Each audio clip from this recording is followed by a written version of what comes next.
नमस्कार, आप live cities देख रहे हैं। बिहार सरकार अब एक नई पहल करने जा रही है।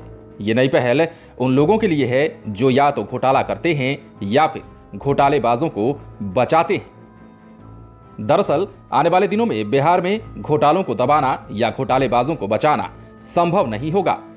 राज्य सरकार इसकी पुख्ता तैयारी करने जा रही है।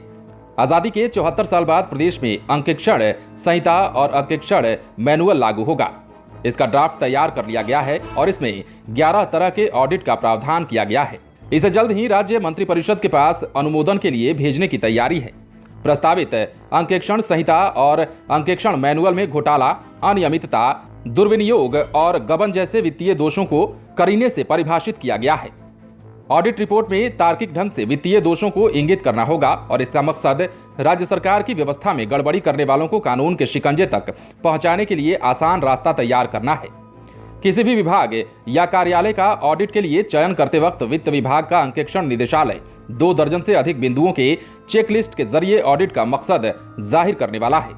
इसके अलावा अंकेक्षकों के लिए अलग अलग तरह के अंकेक्षण में जरूरी दस्तावेजों की पूरी फेहरिस्त दी गई है। जांच के तरीकों से लेकर गड़बड़ी पकड़ने की पूरी प्रक्रिया को चरणवार निर्देशित किया गया है। अभी तक अलग अलग समय में निकली अधिसूचनाओं और कार्यपालक आदेशों के एक बंडल का इस्तेमाल आर्थिक गड़बड़ी इंगित करने के लिए किया गया है। इनमें से कई अधिसूचनाएं विरोधाभासी हैं।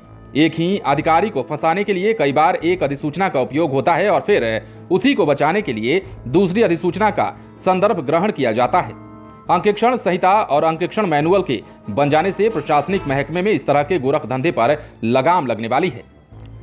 राज्य के वित्त विभाग की ओर से अभी तक केवल ट्रांजैक्शन ऑडिट और सिस्टम ऑडिट किया जाता है। प्रस्तावित अंकेक्षण संहिता में फॉरेंसिक ऑडिट समेत कुल 11 तरह की ऑडिट का प्रावधान किया गया है। राज्य में वित्तीय प्रक्रिया को गड़बड़ी से फुल प्रूफ करने के लिए राज्य सरकार अंकेक्षण निदेशालय को कई तकनीक से लैस करने जा रही है। इसके लिए अंकेक्षकों को प्रशिक्षण का भी प्रावधान किया गया है ताकि राज्य सरकार के खजाने में सेंध लगाने की किसी की भी आशंका को कम किया जा सके। बिहार सरकार में ऑडिट विंग की स्थापना 1953 में तत्कालीन वित्त मंत्री अनुग्रह नारायण सिंह की पहल पर की गई थी। यह वित्त विभाग की प्रशाखा 36 के तौर पर काम करता था। वर्ष 2017-18 में राज्य सरकार की ओर से अंकेक्षण निदेशालय की स्थापना की गई, जो प्रदेश के विभागों में आंतरिक अंकेक्षण संपन्न करता है। कई बार सीएजी रिपोर्ट में किसी खास विभाग या योजना में बड़ी गड़बड़ी की ओर इंगित करने पर उस विभाग या योजना में गड़बड़ी के दोषियों को चिन्हित करने में राज्य सरकार अंकेक्षण निदेशालय से स्पेशल ऑडिट कराती है। अब आपको हम इस वीडियो में ही बता देते हैं कि ये करने से फायदा क्या होने वाला है। सबसे पहले तो घोटाला करने वाले आसानी से कानून की जद में आएंगे। इससे उनमें डर भी पैदा होगा। राज्य के आंतरिक अंकेक्षण की प्रक्रिया दुरुस्त होने से सरकारी धन की बर्बादी रुकेगी। अनावश्यक खर्च पर लगाम लगाकर जनता की बेहतरी को संसाधन लगाया जा सकेगा। राज्य में राजस्व संग्रह में कमी के ठिकानों को समय रहते पहचाना जा सकेगा। लेकिन ये तो भविष्य की बात हो गई। अगर सरकार ये काम कर देती है तो देखना ये होता है कि क्या सरकार ने जो मंशा जाहिर की है उस पर लगाम लग पाता है।